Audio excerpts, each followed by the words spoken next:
Bendiciones, ¿cómo están, hermosas mujeres del Señor? Soy Ariani Sojo y de verdad que es un gusto y un placer para mí estar con ustedes en este tiempo. Gracias por continuar este desafío. Yo sé que es un reto muy grande el que estamos teniendo, pero poco a poco comenzamos a ver el fruto de lo que estamos sembrando en la presencia de Dios. Hoy continuamos con la lectura del libro de Éxodo. Ya estamos a pocos capítulos de terminar este hermoso libro. Hoy leeremos el capítulo 34, 35 y 36. Vamos a ver cómo Dios renueva el pacto con el pueblo de Israel y también cómo se continúa construyendo el tabernáculo. Vamos a orar para que el Señor tome el control de este tiempo. Padre Celestial, te damos gracias, Señor, por este tiempo. Gracias porque nos permite reunirnos alrededor de tu palabra. Qué bendición tan grande, Señor. Por eso te glorificamos y te exaltamos. Rendimos toda nuestra vida, Señor. Si en nuestro corazón hay ansiedad, si en nuestra vida hay preocupación, frustración, enojo, apatía, Señor, desánimo, en este momento lo entregamos a tus pies para que tú te glorifiques en nosotras, Señor, y que conforme vayamos leyendo cada uno de estos capítulos, nuestro espíritu se renueve, nuestro espíritu se fortalezca, nuestro espíritu se avive y se llene de fuerza, Señor, porque es tu palabra la que nos da vida para continuar avanzando, Señor, con el día a día. Yo te doy gracias por cada mujer que está perseverando, porque sé que no es fácil, Señor. Yo te doy gracias por ellas y te pido, Señor, que tú las bendigas y que suplas todo lo que ellas están necesitando en este momento, sea a nivel natural, sea a nivel espiritual. Tú eres nuestro sustentador, tú eres nuestro proveedor, tú eres nuestro ayudador, Señor. Y en este momento confiamos en lo que tú tienes destinado para cada una de nosotras. En el nombre poderoso de Jesús, amén y amén. Vamos a comenzar con el capítulo 34. Tenga su Biblia abierta, siga la lectura conmigo, pero también recuerde tener su cuaderno y su lápiz ahí a mano. Dice la palabra de Dios así, el título, el pacto renovado. Y Jehová dijo a Moisés: alízate 2 tablas de piedra como las primeras, y escribiré sobre esas tablas las palabras que estaban en las tablas primeras que quebraste. Prepárate pues para mañana, y sube de mañana al monte de Sinaí, y preséntate ante mí sobre la cumbre del monte. Y no suba hombre contigo, ni parezca alguno en todo el monte, ni ovejas ni bueyes pascan delante del monte. Y Moisés alisó 2 tablas de piedra como las primeras, y se levantó de mañana y subió al monte Sinaí como le mandó Jehová, y llevó en su mano las 2 tablas de piedra. Y Jehová descendió en la nube y estuvo allí con él, proclamando el nombre de Jehová. Y pasando Jehová por delante de él, proclamó: Jehová, Jehová fuerte, misericordioso y piadoso, tardo para la ira y grande en misericordia y verdad, que guarda misericordia a millares, que perdona la iniquidad, la rebelión y el pecado, y que de ningún modo tendrá por inocente al malvado, que visita la iniquidad de los padres sobre los hijos y sobre los hijos de los hijos hasta la 3ª y 4ª generación. Entonces Moisés, apresurándose, bajó la cabeza hacia el suelo y adoró. Y dijo: si ahora, Señor, he hallado gracia en tus ojos, vaya ahora el Señor en medio de nosotros, porque es pueblo de dura cerviz, y perdona nuestra iniquidad y nuestro pecado, y tómanos por tu heredad. Y él contestó: he aquí, yo hago pacto delante de todo tu pueblo. Haré maravillas que no han sido hechas en toda la tierra, ni en nación alguna. Y verá todo el pueblo en medio del cual estás tú, la obra de Jehová, porque será cosa tremenda la que yo haré contigo. Versículo 11. Advertencia contra la idolatría de Canaán. Guarda lo que yo te mando hoy. He aquí yo he hecho delante de tu presencia al amorreo, al cananeo, al eteo, al fereceo, al heveo y al jebuseo. Guárdate de hacer alianza con los moradores de la tierra donde has de entrar, para que no sean tropezadero en medio de ti. Derribaréis sus altares y quebraréis sus estatuas y cortaréis sus imágenes de acera, porque no te has de inclinar a ningún otro Dios, pues Jehová, cuyo nombre es celoso, Dios celoso es. Por tanto, no harás alianza con los moradores de aquella tierra, porque fornicarán en pos de sus dioses y ofrecerán sacrificios a sus dioses, y te invitarán, y comerás de sus sacrificios, o tomando de sus hijas para tus hijos, y fornicando sus hijas en pos de sus dioses, harán fornicar también a tus hijos en pos de los dioses de ellas. No te harás dioses de fundición. Versículo 18. Fiestas anuales. Las fiestas de los panes sin levadura guardarás. 7 días comerás pan sin levadura, según te he mandado en el tiempo señalado del mes de Abib, porque el mes de Abib saliste de Egipto. Todo primer nacido mío es. Y de tu ganado todo primogénito de vaca o de oveja que sea macho. Pero redimirás con cordero el primogénito del asno, y si no lo redimieres, quebrarás su cerviz. Redimirás todo primogénito de tus hijos, y ninguno se presentará delante de mí con las manos vacías. 6 días trabajarás, mas en el 7º día descansarás, aún en la arada y en la siega descansarás. También celebrarás la fiesta de las semanas, la de las primicias, de la siega del trigo, y la fiesta de la cosecha a la salida del año. 3 veces en el año se presentará todo varón tuyo delante de Jehová, el Señor Dios de Israel, porque yo arrojaré a las naciones de tu presencia y ensancharé tu territorio, y ninguno codiciará tu tierra cuando subas para presentarte delante de Jehová tu Dios 3 veces al año.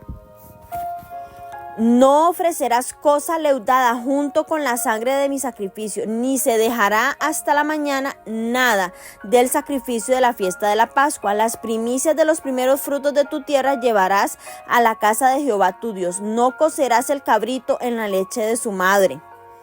Versículo 27.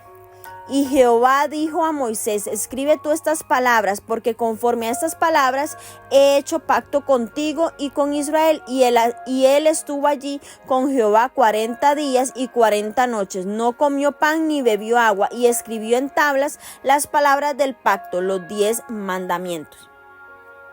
Versículo 29. Y aconteció que descendiendo Moisés del monte Sinaí con las 2 tablas del testimonio en su mano, al descender del monte, no sabía Moisés que la piel de su rostro resplandecía después que hubo hablado con Dios. Qué hermoso. Y Aarón y todos los hijos de Israel miraron a Moisés, y he aquí la piel de su rostro era resplandeciente, y tuvieron miedo de acercarse a él. Entonces Moisés los llamó, y Aarón y todos los príncipes de la congregación volvieron a él, y Moisés les habló. Después se acercaron todos los hijos de Israel, a los cuales mandó todo lo que Jehová le había dicho en el monte Sinaí. Y cuando acabó Moisés de hablar con ellos, puso un velo sobre su rostro. Cuando venía Moisés delante de Jehová para hablar con él, se quitaba el velo hasta que salía, y saliendo decía a los hijos de Israel lo que le era mandado. Y al mirar los hijos de Israel el rostro de Moisés, veía que la piel de su rostro era resplandeciente, y volvía Moisés a poner el velo sobre su rostro hasta que entraba a hablar con Dios. Amén. Un capítulo muy provechoso. Primero que nada, vemos que en el capítulo anterior leímos sobre la intercesión de Moisés en favor del pueblo de Israel. Ellos habían pecado con el becerro de oro y sabía que merecían el castigo, pero se preguntaban si Dios los perdonaría. Moisés llegó y expresó obviamente la intención de que los perdonara. En este capítulo 24 leemos lo que pasó en ese encuentro, porque la respuesta de Dios fue que mostraría su bondad a través de Moisés. En preparación para el encuentro, Dios instruyó a Moisés que llevara algo con él. Las 2 tablas lisas. Las primeras tablas de la ley fueron hechas por Dios en Éxodo 31:18. Lo leímos. Pero ahora el Señor le pidió que Moisés participara en el proceso. Moisés debía alisar las tablas y Dios escribiría en ellas. Aquí lo puso después de que Moisés tuvo su descontrol y quebró las tablas. Ahora el Señor le dijo, ahora te toca a ti volverlas a hacer. Antes de entrar a ver lo que Dios le dijo a Moisés, quiero que comentemos sobre otros detalles sobre estas tablas. En Deuteronomio lo vamos a ver más amplio. Moisés describe lo que Dios escribió y dónde colocó estas nuevas tablas. En el libro de Deuteronomio 10 del 1 al 5 dice que en aquel tiempo Jehová me dijo, lábrate 2 tablas de piedra como las primeras y sube a mí al monte y hazte un arca de madera y escribiré en ellas aquellas tablas, las palabras que estaban en las primeras tablas que quebraste. Y las pondrás en el arca. E hice un arca de madera de acacia y labré 2 tablas de piedra como las primeras y subí al monte con las 2 tablas en mi mano. Y escribió en las tablas conforme a la primera escritura los 10 mandamientos que Jehová os había hablado en el monte en medio del fuego el día de la asamblea. Y me las dio Jehová y volví y descendí del monte y puse las tablas en el arca que había hecho y allí están como Jehová me mandó. Notemos que las palabras del pacto no cambiaron. Dios escribió lo mismo en las primeras que en las segundas tablas. Dios no cambió nada porque Él es perfecto y no necesita modificar nada. Lo nuevo en esta ocasión fue que el pueblo conoció otro lado de Dios que aún no habían visto. Los israelitas habían visto el lado de justicia de Dios, pero ahora iban a conocer su lado de misericordia.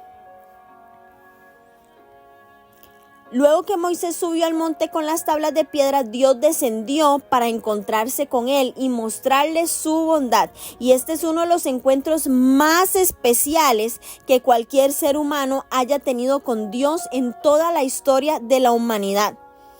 Porque estas palabras de Dios se conocen entre el pueblo hebreo como los atributos de misericordia. Jehová, Jehová, fuerte, misericordioso y piadoso, tardo para la ira y grande en misericordia y verdad.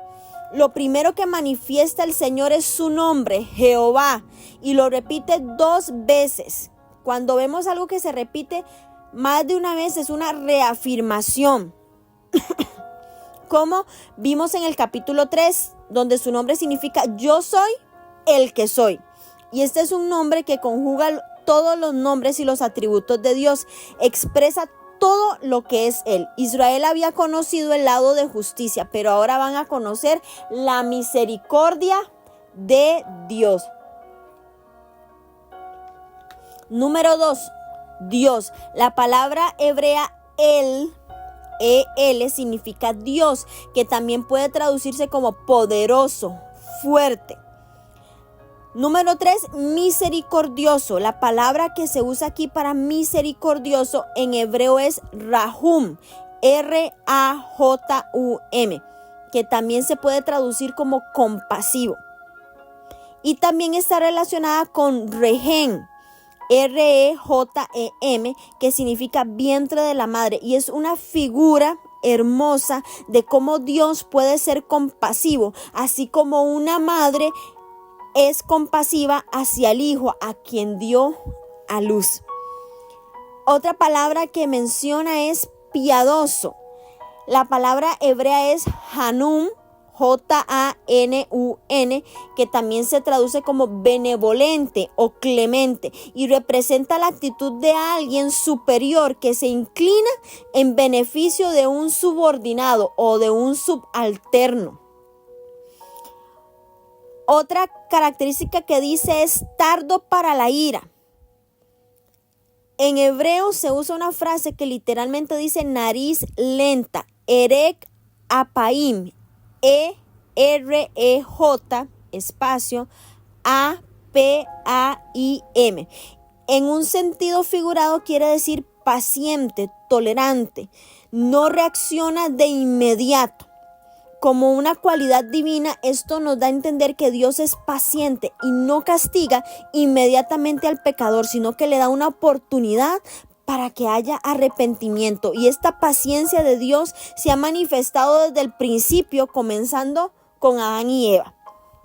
También lo vamos a ver como el apóstol Pedro lo explica diciendo, sino que es paciente para con vosotros, no queriendo que nadie perezca, sino que todos vengan al arrepentimiento, dice 2 de Pedro 3:9. La paciencia de Dios no es porque ignora, entre comillas, la falta, más bien lo que hace es dar un espacio, un tiempo para que el pecador se arrepienta y viva. Recordemos que Dios es perfecto en su compasión y misericordia, pero también es perfecto en su justicia. Él no va a dejar de ser justo, pasando por alto las faltas. Y es que aquí hay un equilibrio entre la justicia y la misericordia.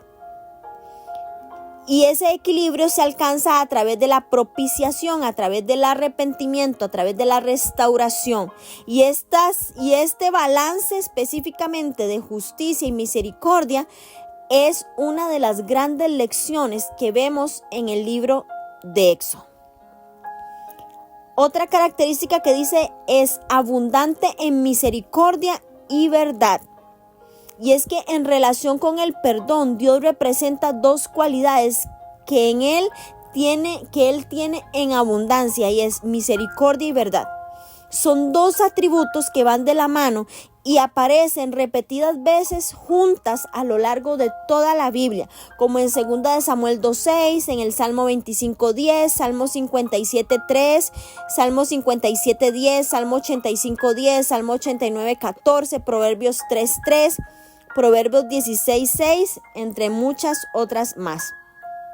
La palabra misericordia la palabra que se traduce aquí como misericordia es diferente a la que mencionamos con anterioridad, y es que en hebreo es Hesed, J-E-C-E-D, que literalmente significa bondad. La verdad en hebreo es Emet, E-M-E-T, es lo real, lo genuino, y la verdad va de la mano de la justicia de Dios. Dios tiene la verdad absoluta, mientras que el hombre solo puede ver en parte.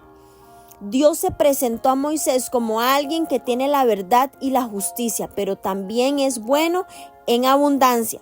Dios le explica también a Moisés cómo él ejercita su misericordia. Y es que aunque el pueblo haya pecado, el Señor está dispuesto a perdonar. Sin embargo, Él no va a ignorar las faltas. Para recibir el perdón de Dios es necesario que el pueblo se arrepienta, que regrese al camino, que retome el camino. Dios perdona. Y Dios menciona dos tipos de pecado que Él perdona: la transgresión, el pecado y la iniquidad. Número 1, el pecado. Otra palabra que define el pecado en hebreo es Hatá, J-A-T-A, con tilde na-a, que significa ofensa, pena o culpa, y también incluye los pecados no intencionales. Transgresión es lo segundo, y es la infracción de una ley de Dios, muchas veces de forma intencional. La palabra en hebreo es pesha, P-E-S-H-A, que también se puede traducir como falta, como rebelión, como traición, como infracción. Y otra palabra, otra forma en la que de pecado es la iniquidad. Y quiero detenerme en este aspecto porque es muy importante. Porque tanto las bendiciones como las maldiciones son leyes espirituales que están buscando dónde asirse, dónde establecerse.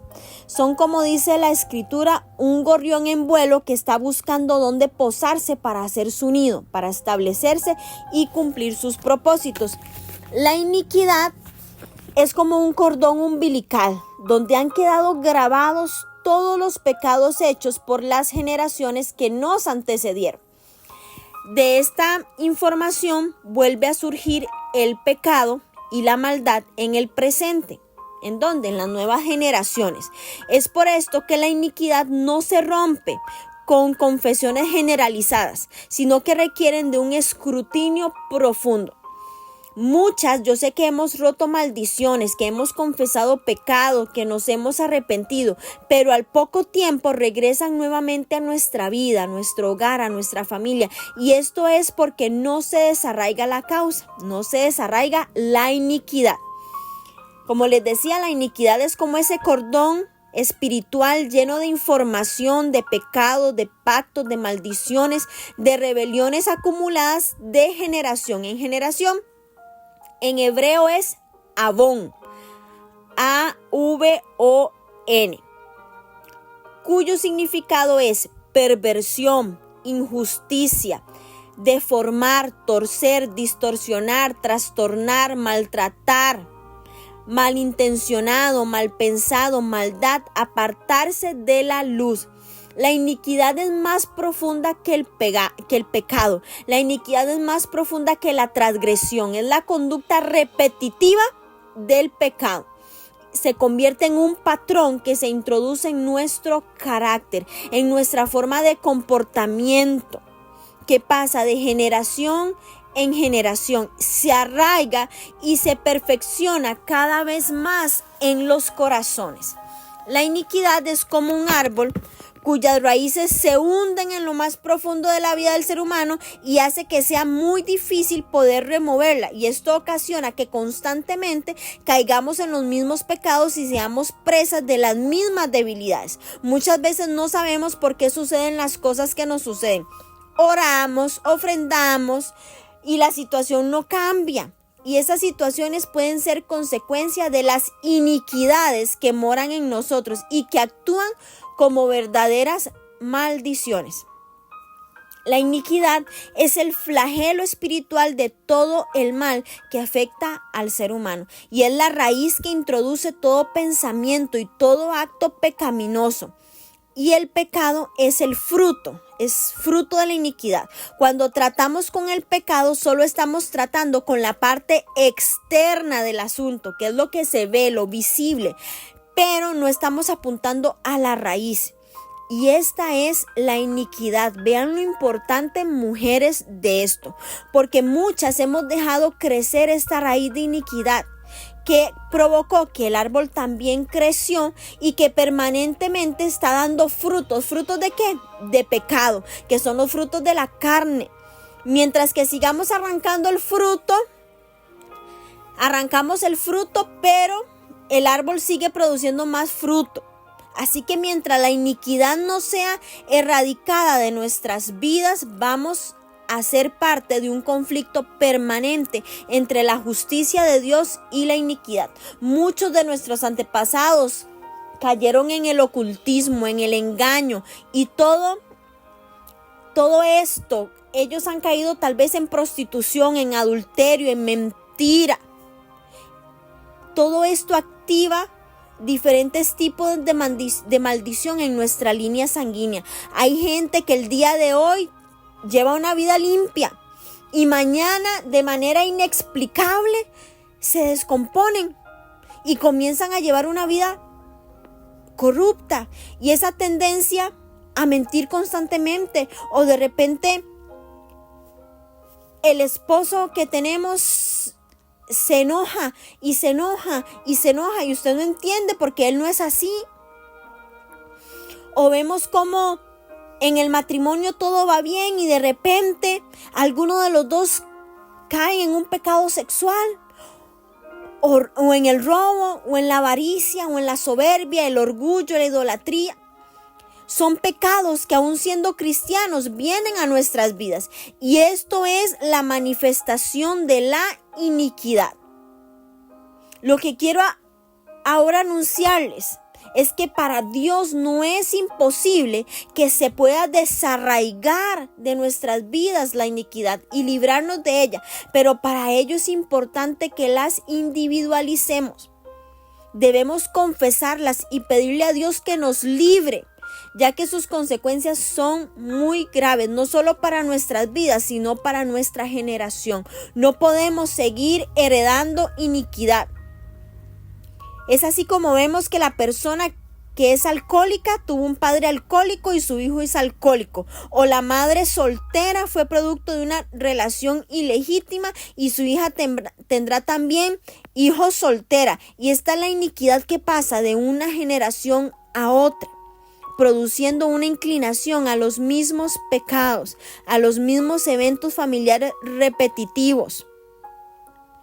Y en la Biblia vimos muchos y ya hemos visto muchos en el libro de Génesis, como en la misma línea generacional, como lo fue con Abraham, Isaac y Jacob con respecto a sus esposas, todas estériles, Sarai estéril, Rebeca estéril, Raquel estéril. Todos estos casos de esterilidad fueron desarraigados de la descendencia de Abraham por el poder de Dios. En el caso de Sarai, la promesa hizo que se rompiera la maldición. En el caso de Rebeca, su esposo Isaac oró y Yahvé escuchó. Y en el caso de Raquel, Dios quitó su afrenta.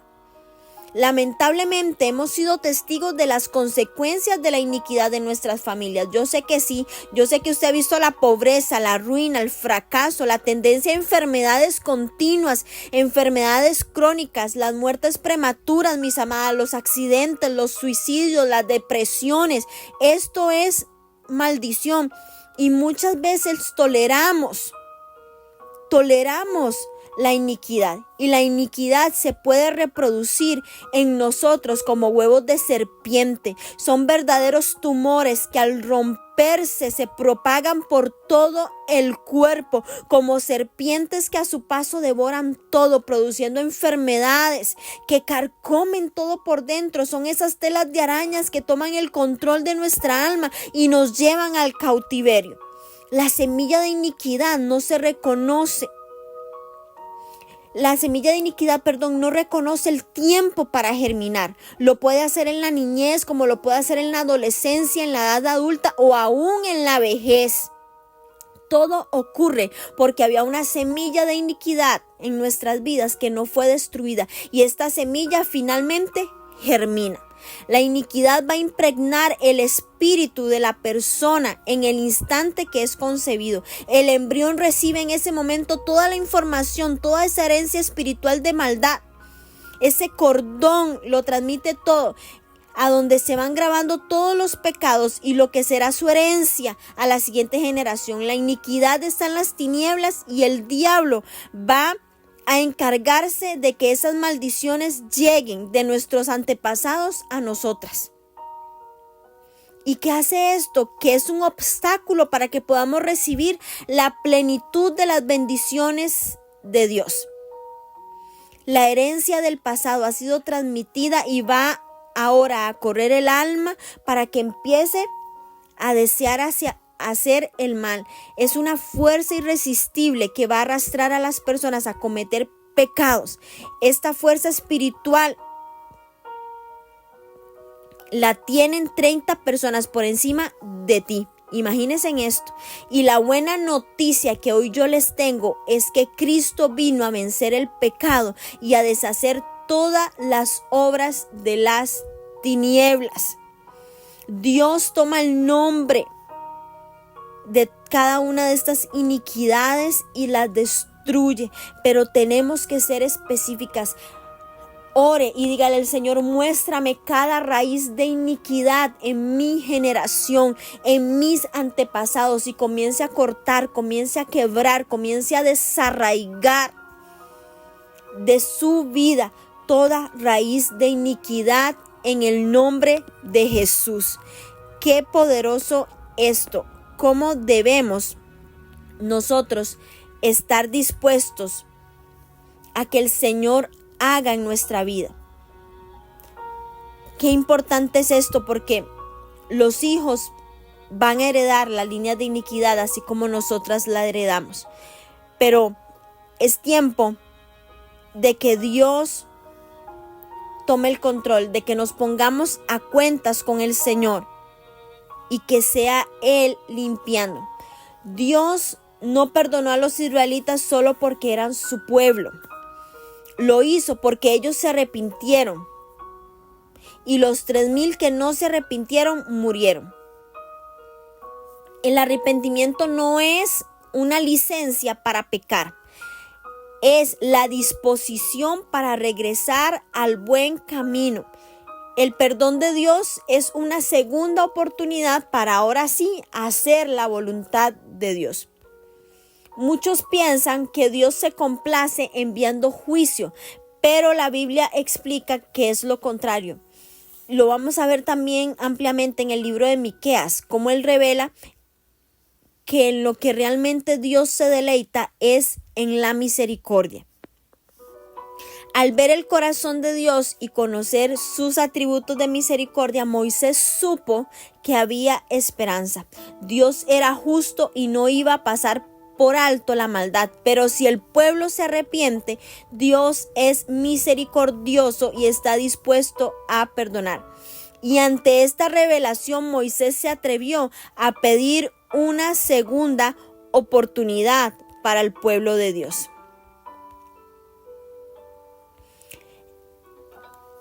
A continuación, el Señor presenta principios de la ley que serviría como base de la relación entre el pueblo de Israel y Dios. Les vuelve a recalcar que no deben hacer alianza con las naciones paganas, que no tendrán otros dioses, que deben guardar las fiestas y el día de reposo. Recuerde lo que hablamos de no cocerás el cabrito en la leche de su madre. Los pueblos paganos de la antigüedad tenían la costumbre de cocer un cabrito en la leche materna como parte de un sacrificio a sus dioses cuando comenzaban a recoger sus cosechas. Luego de cocinarlo, rociaban la leche en los árboles, plantaciones, campos, hortalizas y creían que así sus cosechas producirían más frutos ese año y el próximo. Creían que así aseguraban su prosperidad. Entonces, por eso el Señor les recalca que no deben hacer esta práctica tampoco. Vemos cómo hay unas nuevas tablas, al igual que las primeras. Dios quiere dejar la ley escrita como testimonio del pacto, y para ello servían las tablas de piedra que Dios le encargó a Moisés. Los 10 mandamientos constituyen el resumen de toda la ley. Cuando el Señor renovó el pacto con su pueblo, no hizo a un lado la ley. Dios no se equivocó. Quien falló fue el pueblo, pero Dios dio otra oportunidad para que hicieran las cosas como Dios manda, como Dios había establecido. Debemos reconocer que sí, todos somos humanos, todos fallamos, pero quien nos da el querer como el hacer es Dios, porque Dios es quien obra en nosotras. ¿Para qué? Para que Él se pueda complacer en nuestra vida. Por eso es tan importante que nosotras escribamos la ley en nuestra mente, en nuestro corazón, y podamos así caminar como Dios quiere. Vimos también que habla del día de expiación. Según la tradición, Moisés bajó con las segundas tablas en el día de la expiación. ¿Cuál es el día de la expiación? El día del Yom Kippur, el día 10 del mes séptimo del calendario bíblico. Esta fiesta es en la que se pide perdón por el pecado del pueblo. En el cumplimiento mesiánico representa el día en el que el Señor vendrá a acabar con la iniquidad en el mundo, pero juzgará a todo aquel que no se haya arrepentido. Luego de pasar 40 días en la presencia de Dios y ver su gloria, resulta que el rostro de Moisés brillaba intensamente y Moisés tuvo que cubrir su rostro. En el Nuevo Testamento también el apóstol Pablo hace referencia a este evento y él también ahí presenta una revelación. Pablo también explica que Dios puso este velo a los judíos para que las buenas nuevas del evangelio llegaran a los gentiles, pero que llegará el día en que el velo será quitado y reconocerán que Jesús es el Mesías profetizado en las Escrituras. Dice 2 Corintios 3, y como Moisés, que ponía un velo sobre su rostro para que los hijos de Israel no fijaran la vista en él, en el fin de aquello que había de ser abolido, pero el entendimiento de ellos se embotó, porque hasta el día de hoy, cuando leen el antiguo pacto, les queda el mismo velo no descubierto, el cual por Cristo es quitado. Y aún hasta hoy, cuando se lee a Moisés, el velo está puesto sobre el corazón de ellos, pero cuando se conviertan al Señor, el velo se quitará, porque el Señor es el Espíritu, y donde está el Espíritu del Señor, allí hay libertad. Por tanto, nosotros todos, qué hermoso esto, mirando a cara descubierta como en un espejo la gloria del Señor, somos transformados de gloria en la misma imagen como el Espíritu del Señor. En nosotras ya no hay un velo, nosotras podemos ver a cara descubierta como en un espejo la gloria de Dios. Qué hermosa esta revelación que tuvo el apóstol Pablo basado en el evento de Moisés con el velo. Vamos a leer ahora el capítulo 35, que tiene como título Reglamento del día de reposo. Moisés convocó a toda la congregación de los hijos de Israel y les dijo: estas son las cosas que Jehová ha mandado que sean hechas. 6 días se trabajará, mas el día séptimo os será santo, día de reposo para Jehová. Cualquiera que en él hiciere trabajo alguno morirá. No encenderás fuego en ninguna de vuestras moradas en el día de reposo. Versículo 4, la ofrenda para el tabernáculo. Y habló Moisés a toda la congregación de los hijos de Israel diciendo: esto es lo que Jehová ha mandado. Tomad de entre vosotros ofrenda para Jehová. Todo generoso de corazón la traerá a Jehová: oro, plata, bronce, azul, púrpura, carmesí, lino fino, pelo de cabras, pieles de carneros teñidos de rojo, pieles de tejones, madera de acacia, aceite para el alumbrado, especias para el aceite de la unción y para el incienso aromático, y piedras de onice y piedras de engaste para el efod y para el pectoral. Versículo 10, la obra del tabernáculo. Todo sabio de corazón de entre vosotros vendrá y hará todas las cosas que Jehová ha mandado: el tabernáculo, su tienda, su cubierta, sus corchetes, sus tablas, sus barras, sus columnas y sus basas, el arca y sus varas, el propiciatorio, el velo de la tienda, la mesa y sus varas y todos sus utensilios, y el pan de la proposición, el candelero del alumbrado y sus utensilios, sus lámparas y el aceite para el alumbrado, el altar del incienso y sus varas, el aceite de la unción, el incienso aromático, la cortina de la puerta para la entrada del tabernáculo, el altar del holocausto, su enrejado de bronce y sus varas y todos sus utensilios, y la fuente con su base, las cortinas del atrio, sus columnas y sus basas, la cortina de la puerta del atrio, las estacas del tabernáculo, las estacas del atrio y sus cuerdas, las vestiduras del servicio para ministrar en el santuario, las sagradas vestiduras de Aarón el sacerdote y las vestiduras de sus hijos para servir el sacerdocio. El pueblo trae la ofrenda. Versículo 20. Y salió toda la congregación de los hijos de Israel de delante de Moisés, y vino todo varón a quien su corazón estimuló y todo aquel a quien su espíritu le dio voluntad, con ofrenda a Jehová para la obra del tabernáculo de reunión y para toda su obra y para las sagradas vestiduras. Vinieron así hombres como mujeres, todos los voluntarios de corazón, y trajeron cadenas y zarcillos, anillos, brazaletes y toda clase de joyas de oro, y todos presentaban ofrenda de oro a Jehová. Todo hombre que tenía azul, púrpura, carmesí, lino fino, pelo de cabras, pieles de carneros teñidos de rojo o pieles de tejones lo traía. Todo el que ofrecía ofrenda de plata o de bronce traía a Jehová la ofrenda, y todo el que tenía madera de acacia la traía para toda la obra del servicio. Además, todas las mujeres sabias de corazón hilaban con sus manos y traían lo que habían hilado, azul, púrpura, carmesí o lino fino, y todas las mujeres cuyo corazón las impulsó en sabiduría hilaron pelo de cabra. Los príncipes trajeron piedras de onice y las piedras de los engastes para el efod y el pectoral. y las especias aromáticas, y el aceite para el alumbrado, y para el aceite de la unción, y para el incienso aromático de los hijos de Israel, así hombres como mujeres, todos los que tuvieron corazón voluntario para traer para toda la obra que Jehová había mandado por medio de Moisés, que hiciesen trabajo, ofrenda voluntaria a Jehová.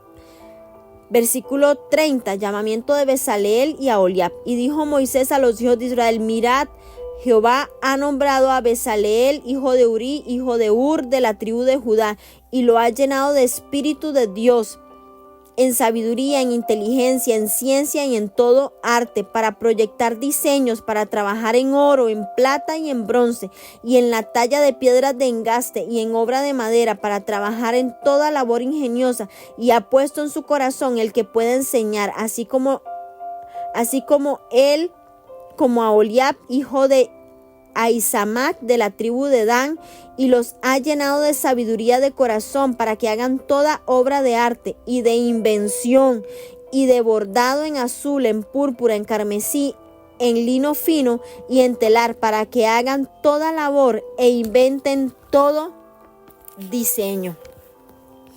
Amén.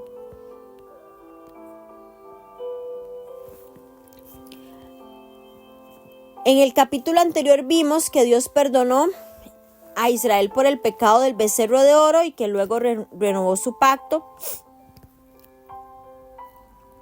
que había hecho con ellos. Vimos las condiciones del pacto. En el libro de Deuteronomio están escritos todos los mandamientos, pero en Éxodo solo encontramos un resumen que incluye el día de reposo. Vemos las instrucciones nuevamente que Dios le dio a Moisés en el monte Sinaí, luego él lo repitió al pueblo, comenzó con las instrucciones sobre el día de reposo. Esta es una advertencia muy fuerte. Por esta razón los judíos religiosos se cuidan de no hacer nada que pudiera considerarse como trabajo en el día de reposo, en el Shabbat. En los tiempos modernos nos cuesta entender la relación entre trabajo y encender el fuego. Pero gracias a los avances tecnológicos, todo lo que tenemos que hacer para encender la luz o el horno es mover los interruptores de electricidad. Pero en los tiempos antiguos, para encender una hoguera se necesitaba ir al bosque, cortar la leña, trasladarla, tal vez largas distancias, sin mencionar el esfuerzo de procurar el fuego, de chocar piedras, esperando que las chispas encendieran la madera. Era mucho trabajo. En el libro de Números se menciona también el caso de un israelita que salió a cortar leña el día de reposo y murió como consecuencia. Entonces el día de reposo no solo es un mandamiento, sino es una señal que identifica al pueblo de Dios y que los distingue de las demás naciones. Por eso el Shabbat, el día de reposo, tiene una hermosa aplicación espiritual, como ya lo explicamos también en el capítulo 31. Vemos ahora cómo la otra instrucción que tuvo Dios con Moisés, que se le dio a los israelitas, tenía que ver ahora con el tabernáculo. En este capítulo leímos sobre la ofrenda de materiales para la construcción. En los siguientes capítulos vamos a leer sobre la construcción en sí y vamos a comentar cada área. Luego que el pueblo de Israel fue perdonado, Dios le dio luz verde para que iniciaran la construcción del tabernáculo, que representa el deseo del Señor de habitar en medio de su pueblo. El diseño del tabernáculo no fue una creación de Moisés ni inspiración de ningún artista, sino que debía ser edificado según las instrucciones de Dios. Él fue el arquitecto. Y a la primera instrucción que recibieron los israelitas fue recolectar una ofrenda de todos los materiales que necesitarían para el tabernáculo. Y es importante resaltar que esta ofrenda no era un impuesto, ni era obligatoria. Claramente dice que era voluntaria, de la generosidad del corazón. Y el apóstol Pablo también escribió acerca de este principio de dar. Cada uno de como propuso en su corazón, no con tristeza ni por necesidad, porque Dios ama al dador alegre, dice 2 Corintios 9:7. También leíamos que la respuesta del pueblo fue extraordinaria. El pueblo dio en sobremanera. El pueblo dice que no cabían las ofrendas. Fue extraordinario lo que sucedió ahí. Las mujeres dieron generosamente lo que tenían: anillos, cadenas, brazaletes, zarcillos, joyas de oro, de plata. Todos dieron ofrenda. Podríamos preguntarnos, si los israelitas acababan de salir de la esclavitud, ¿cómo tenían todas estas riquezas? Bueno, recuerden que Dios les proveyó. Él movió el corazón de los egipcios para regalarles cosas valiosas cuando ellos estaban saliendo. Entonces ahí vimos cómo hay una lista de todo lo que donaron. No solo ofrecían la materia prima, sino también dieron su mano de obra. Y quería leerles porque dice que las mujeres comenzaron a dar, y también comenzaron a dar su mano de obra. Dice: las mujeres sabias construyeron hilando pelo de cabra. Y quiero enfatizar porque dice sabias, mujeres sabias. ¿Qué son mujeres sabias? Mujeres que tienen la capacidad de juzgar, que denotan una habilidad, que denotan inteligencia, que también tienen conocimiento, que también tienen un dominio o un entrenamiento, una práctica en lo que hacían. Sabias de corazón quiere decir que eran artesanas habilidosas, que tenían sabiduría, prudencia, destreza, habilidad. Y una vez más vemos lo hermoso porque se enfatiza la generosidad de las mujeres, no solo al contribuir con artículos, sino con sus habilidades,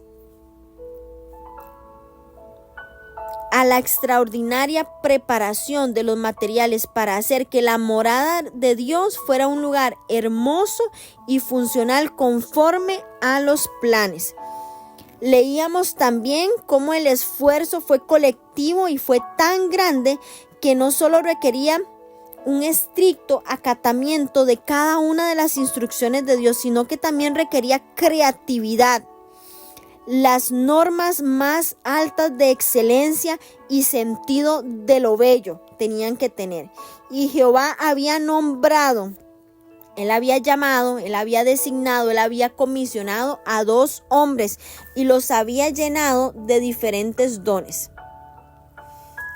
Es extraordinario cómo, aparte del aporte de materiales, también se había hecho la solicitud de voluntarios para la construcción. Y para saber qué tipo de trabajadores se necesitaba para la construcción del tabernáculo, se representa una lista también de las piezas que debían elaborar. Entonces, ya sabiendo cuáles eran las piezas que se necesitaban elaborar, el pueblo sabría quienes entre ellos eran los más aptos. En general se iban a necesitar carpinteros, plateros, orfebres, joyeros, como vimos ahora las tejedoras. Teníamos los maestros de obras que iban a dirigir la construcción, que Dios mismo los había elegido porque no solo necesitaba tener aptitudes artísticas, sino también dones espirituales. Bezaleel era nieto de Ur, quien detuvo los brazos de Moisés en la batalla contra Amalec. Ur era el esposo de Miriam, la hermana de Moisés y Aarón. Además de Bezaleel, el Señor eligió a otro hombre de la tribu de Dan para enseñar a los demás obreros. Aquí tenemos que uno de los dones fue el don del Espíritu de Dios, que indica que su trabajo era sobrenatural, bajo la supervisión creativa del Dios mismo. También les dio sabiduría y estudio de palabras, les dio inteligencia, entendimiento, pericia. También les dio la habilidad en ciencia, les dio conocimiento, les dio habilidad en todo arte. Y algo muy importante, que pueda enseñar. Y es que Él puso en su corazón el enseñar, el poder instruir, el poder dirigir, el poder señalar, el poder mostrar. El Señor les dio esa habilidad también. Había en ellos sabiduría de corazón para hacer toda obra. Y es que Bezaleel y Aholiab tal vez tenían talento natural o tenían capacitación, pero Dios los eligió públicamente para un servicio especial y derramó en ellos tal sabiduría, capacidad para liderazgo y habilidades técnicas y artísticas que solo Dios podía dar. Él iba a recibir alabanza por sus diseños. La lista de las tareas fueron muy específicas y estaban confiadas a estos dos hombres y a los que estaban bajo su supervisión. Nos recuerda que aunque el llamado principal de Dios es para establecer una relación con Él, también Él llama personas para que apliquen las habilidades naturales y los dones espirituales a su obra, aún en proyectos cortos. Además, vemos cómo este pasaje nos ilustra el alto valor que el Señor adjudica, que el Señor tiene a las habilidades artísticas y la contribución de la belleza visual para adorar y para cumplir su misión. Aquí queda clarísimo cómo Dios ama el arte, cómo Dios le gusta lo bello, cómo Dios bendice las habilidades artísticas. Somos artesanos de este tiempo. Y eso me impresiona muchísimo de la Biblia. Otra cosa que quiero rescatar, y es que el pueblo de Israel respondió con prontitud, con generosidad al llamado de participar en la construcción del tabernáculo, y la ofrenda fue tan generosa. La ofrenda fue extremadamente generosa. Pero esto lo vamos a leer en el capítulo 36, que dice así: Así pues, Bezaleel y Aholiab y todo hombre sabio de corazón, a quien Jehová dio sabiduría e inteligencia para saber hacer todas las obras del servicio del santuario, harán todas las cosas que ha mandado Jehová. Versículo 2. Moisés suspende la ofrenda del pueblo. Y Moisés llamó a Bezaleel y a Aholiab y a todo varón sabio de corazón, en cuyo corazón había puesto Jehová sabiduría, todo hombre a quien su corazón le movió a venir a la obra para trabajar en ella. Y tomaron de delante de Moisés toda la ofrenda que los hijos de Israel habían traído para la obra del servicio del santuario, a fin de hacerla. Y ellos seguían trayéndole ofrendas voluntarias cada mañana. Tanto que vinieron todos los maestros que hacían toda la obra del santuario, cada uno de la obra que hacía, y hablaron a Moisés diciendo: el pueblo trae mucho más de lo que se necesita para la obra de Jehová, para la obra que Jehová ha mandado que se haga. Entonces Moisés mandó a pregonar por el campamento diciendo: ningún hombre ni mujer haga más para la ofrenda del santuario. Así se le impidió al pueblo ofrecer más, pues tenían material abundante para hacer toda la obra y sobraba.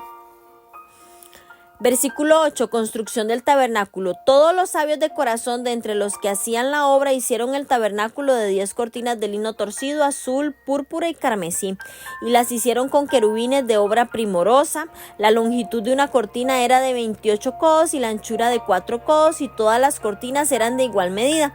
5 de las cortinas las unió entre sí, y asimismo unió las otras 5 cortinas entre sí, e hizo las hadas del azul en la orilla de la cortina que estaba al extremo de la primera serie, e hizo lo mismo en la orilla de la cortina final de la segunda serie. 50 lazadas hizo en la primera cortina y otras 50 en la orilla de la cortina de la segunda serie. Las lazadas de la una correspondían a las de la otra. Hizo también 50 corchetes de oro, con los cuales enlazó las cortinas unas con otras, y así quedó formado un tabernáculo. Hizo asimismo cortinas de pelo de cabra para una tienda sobre el tabernáculo y 11 cortinas hizo. La longitud de una cortina era de 30 codos y la anchura de 4 codos. Las 11 cortinas tenían una misma medida y unió 5 de las cortinas aparte y las otras 6 cortinas aparte. Hizo además 50 lazadas en la orilla de la cortina que estaba al extremo de la primera serie y otras 5 lazadas en la orilla de la cortina al final de la segunda serie. Hizo también 50 corchetes de bronce para enlazar la tienda de modo que fuese una. E hizo para la tienda una cubierta de pieles de carneros teñidos de rojo y otra cubierta de pieles de tejones encima. Además hizo para el tabernáculo las tablas de madera de acacia, derechas. La longitud de cada tabla era de 10 codos y de codo y medio la anchura. Cada tabla tenía 2 espigas para unirlas una con otra. Así hizo todas las tablas del tabernáculo. Hizo pues las tablas para el tabernáculo, 20 tablas al lado del sur, al mediodía. Hizo también 40 basas de plata debajo de las 20 tablas, 2 basas debajo de una tabla para sus 2 espigas, 2 basas debajo de otra tabla para sus 2 espigas, y para otro lado del tabernáculo, al lado norte, hizo otras 20 tablas con sus 40 basas de plata, 2 basas debajo de una tabla y 2 basas debajo de otra tabla. Y para el lado occidental del tabernáculo hizo 6 tablas para las esquinas del tabernáculo. En los 2 lados hizo 2 tablas, las cuales se unían desde abajo y por arriba se ajustaban con un gozne. Así hizo a la una y a la otra en las 2 esquinas. Eran pues 8 tablas y sus basas de plata 16, 2 basas debajo de cada tabla. Hizo también las barras de madera de acacia, 5 para las tablas de un lado del tabernáculo, 5 barras para las tablas del otro lado del tabernáculo y 5 barras para las tablas del lado posterior del tabernáculo hacia el occidente.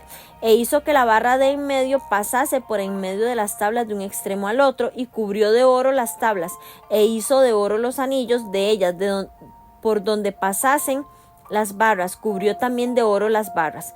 Hizo asimismo el velo de azul, púrpura, carmesí y lino torcido. Lo hizo con querubines de obra primorosa y para él hizo 4 columnas de madera de acacia y las cubrió de oro y sus capiteles eran de oro.